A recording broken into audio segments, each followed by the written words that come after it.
Well, let me say good afternoon again and a very warm welcome back to Bite-Sized Corrosion and to our summer 2023 series that we've titled Out on Site, but hopefully by the end of this anyway, not out of mind.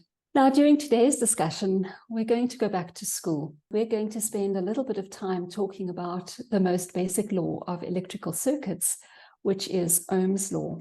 Now, we're talking about cathodic protection, which is rectifiers and anodes, pipes, soil, pipe coatings.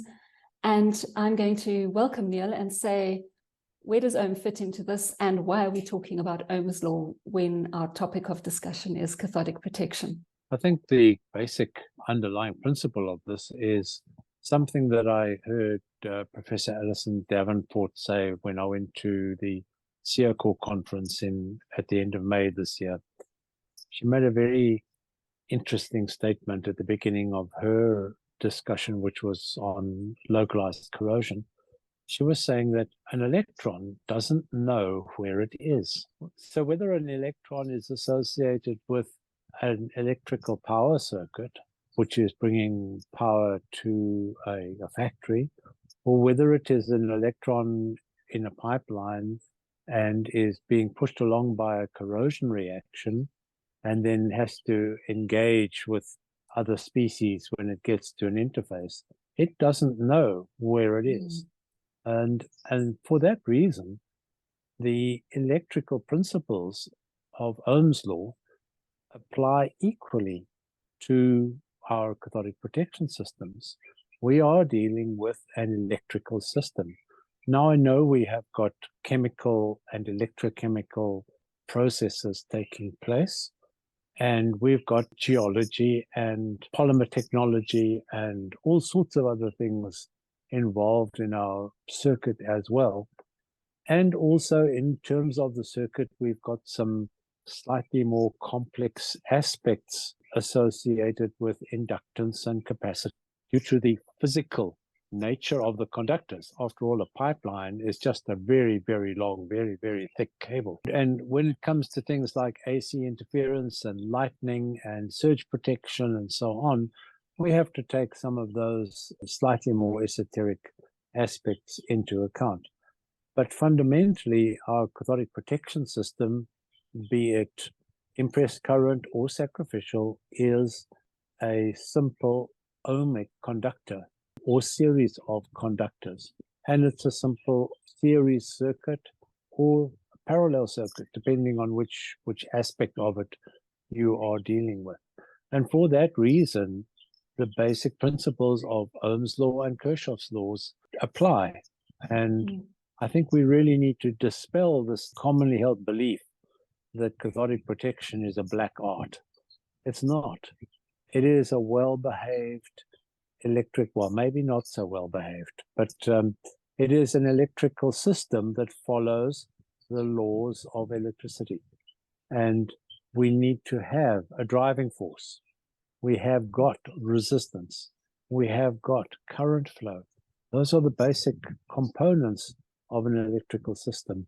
And it is the laws like Ohm's law that govern the relationship between these various aspects.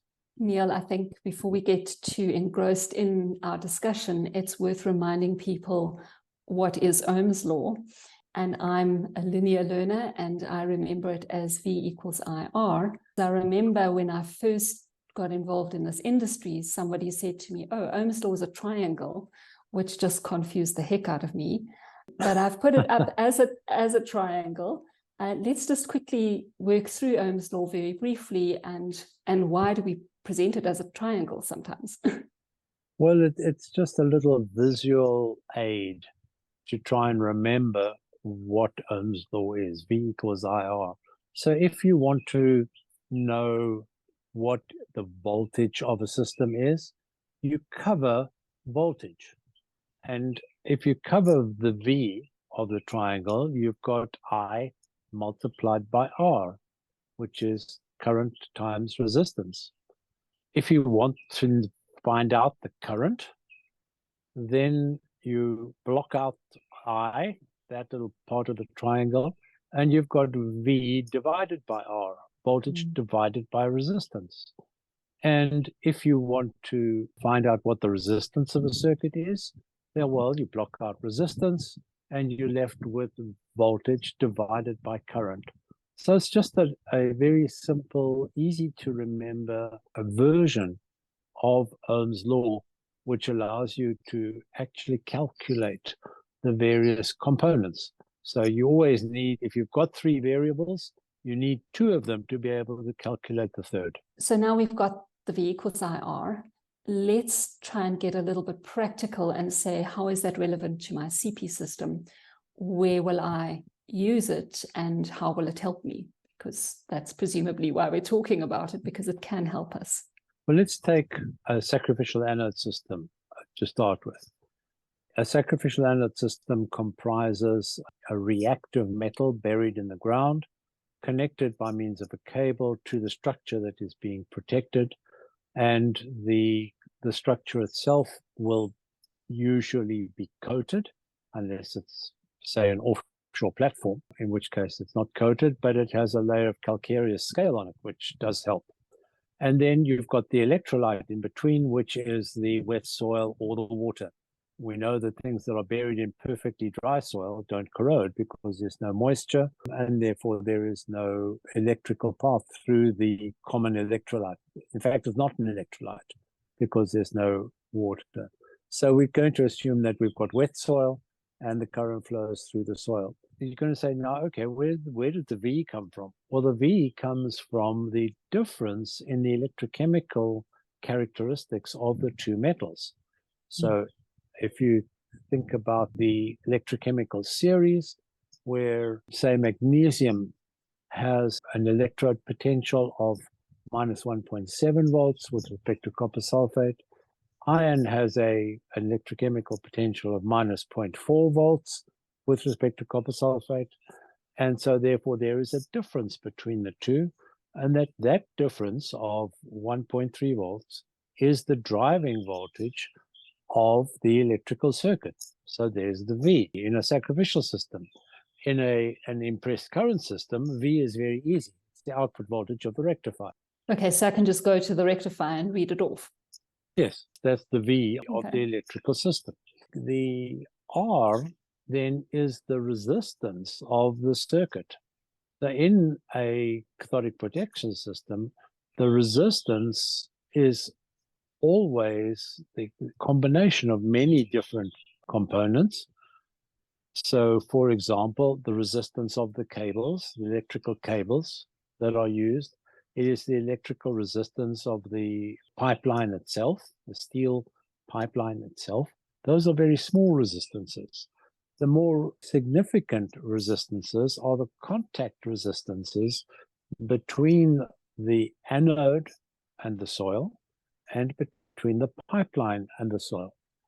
And usually the contact resistance of the pipeline is very small, purely because of the physical size of the pipeline. It's very large. So the contact between the pipe and the soil is very small as a result of its physical size. Anodes are relatively small. So therefore your current has to flow from the anode into the ground across this interface.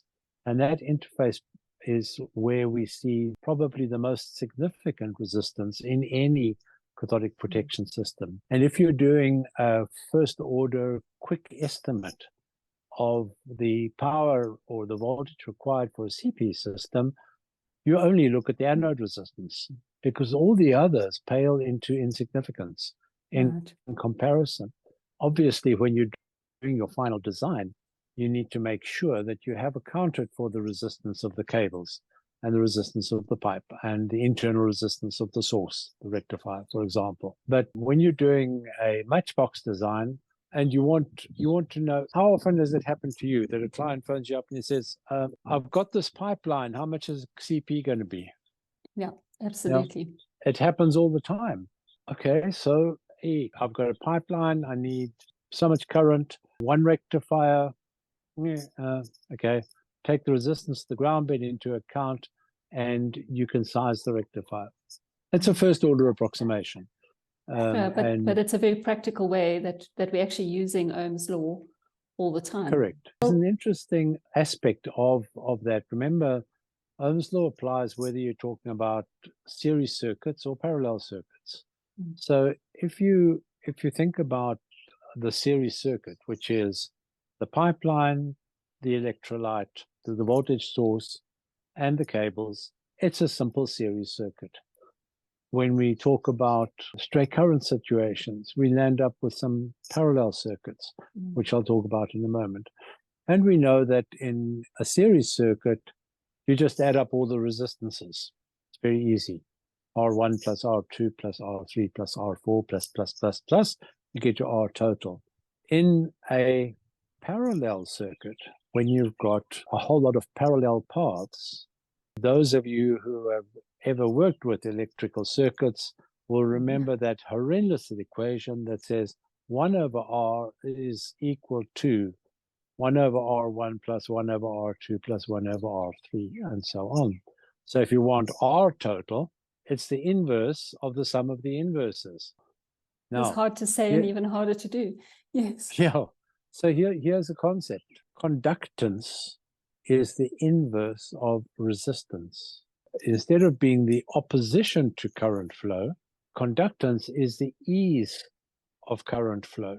So if you have a pipeline now, for example, and if you consider each square meter of pipeline surface has a contact resistance with the earth, it equally has a contact conductance with the earth. Mm-hmm. And we use that when we define our pipeline performance characteristics for installation.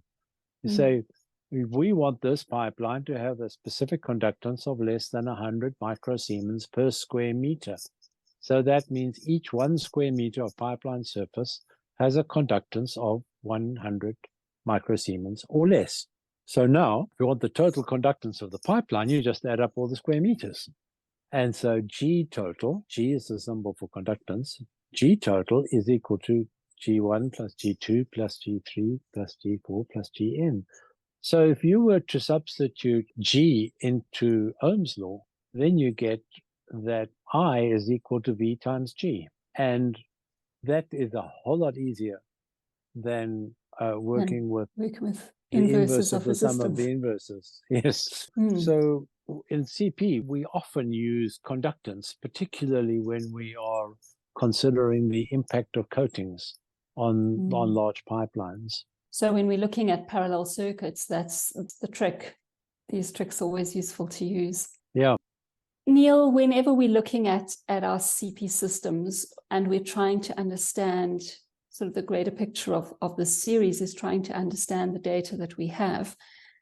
And again, if we refer back yesterday, when we had our session together, we looked at incremental small changes, perhaps due to seasonal changes or a stray current interference or whatever. We mentioned that when we see step changes, we can use Ohm's law to try and figure out what's going on.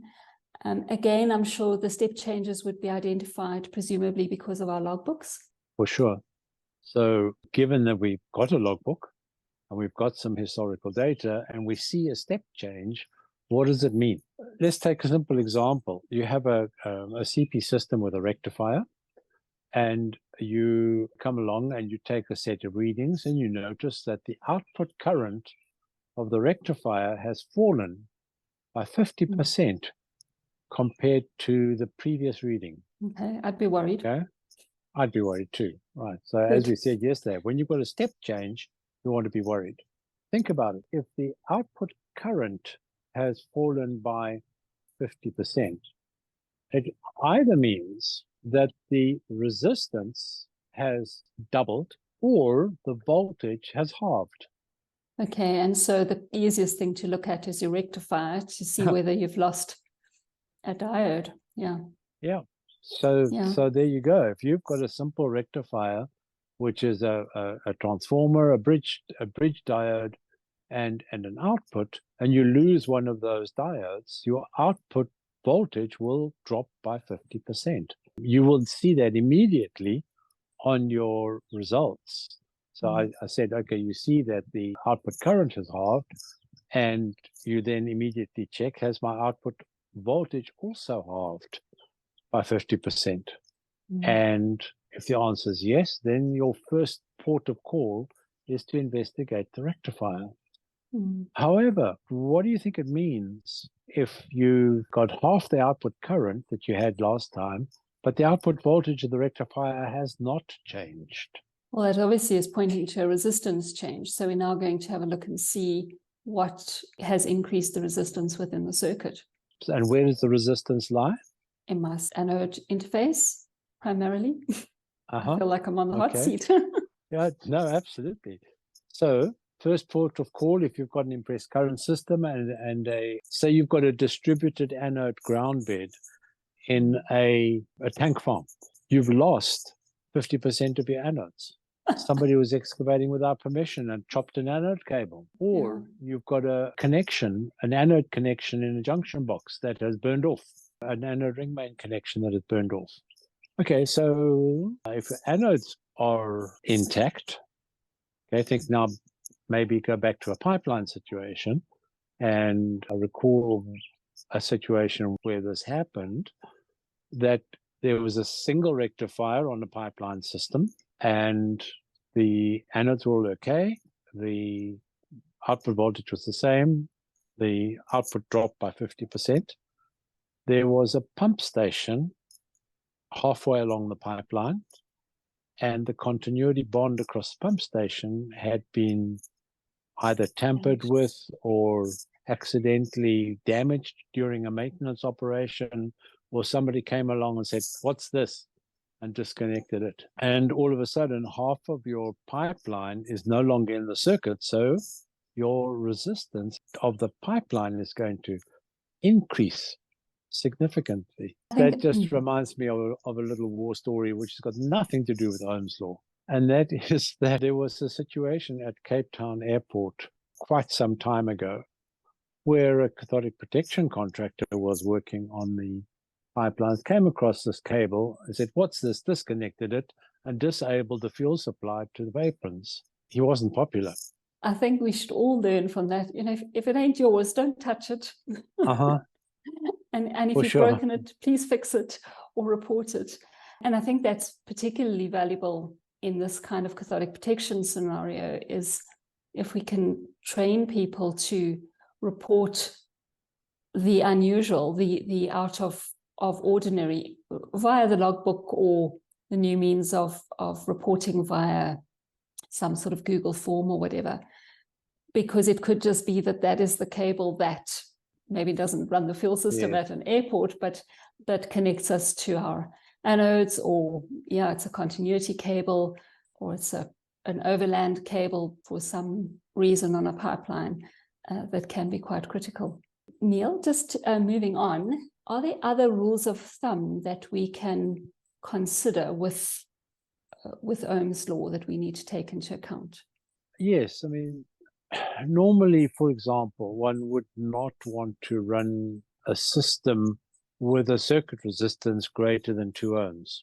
Your CP designer, unless there was a particularly good reason for it, would normally operate with an overall circuit resistance of less than 2 ohms. So if you've got a 20 amp system, you would anticipate that the operating voltage should be in the range of 30 to 40 volts as a rule of thumb.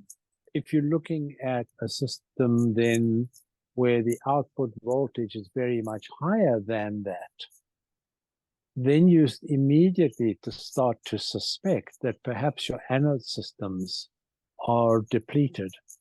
And that's very, very relevant to particularly tank farm systems, where you've got individual anodes, which are often used, scattered around, not just scattered, they're deliberately placed in an array around the facility.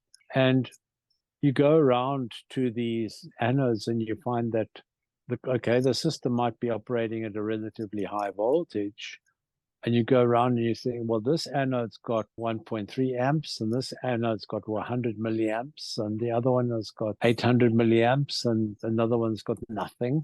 You anticipate that your anode current is going to be running in the range of maybe 1 to 2 amps per anode, would be a typical value to expect. And if you don't have that, you need to figure out why. Has the anode gone high resistance? Has the connection failed? Has the anode actually become exhausted over time? Bear in mind that it's not only us that suffer from burnout. Anodes also suffer from burnout, particularly if they are overdriven. If you have an anode that is operating at a relatively low current output, say for a silicon ion anode up to 2 amps, you would expect that anode to last for 20 to 30 years. But if you start pushing that anode hard and you drive it up to 3 or 4 amps, it's not going to last half the time. It's going to last a fraction of the time, because the corrosion rate is not linear with current. It actually is logarithmic. And also with the more modern metal oxide coated titanium anodes, if you want to have very long lifetime out of the anodes, you've got to drop the current density. Wow, Neil, and I think we're starting to get really practical with what we can do and how we can interpret the data. And with that, we're also running out of time. And so I'm going to say that it would be wonderful if everyone could join us again next Tuesday. And we're going to continue this discussion and look at what changes we can and should make. And as Neil alluded, we don't want to just keep turning up the rectifier or making changes without knowing what we're doing and what the implications are of what we're doing. And bearing in mind throughout this discussion is that we're making the changes based on the data that we're getting from our systems and how we're interpreting it.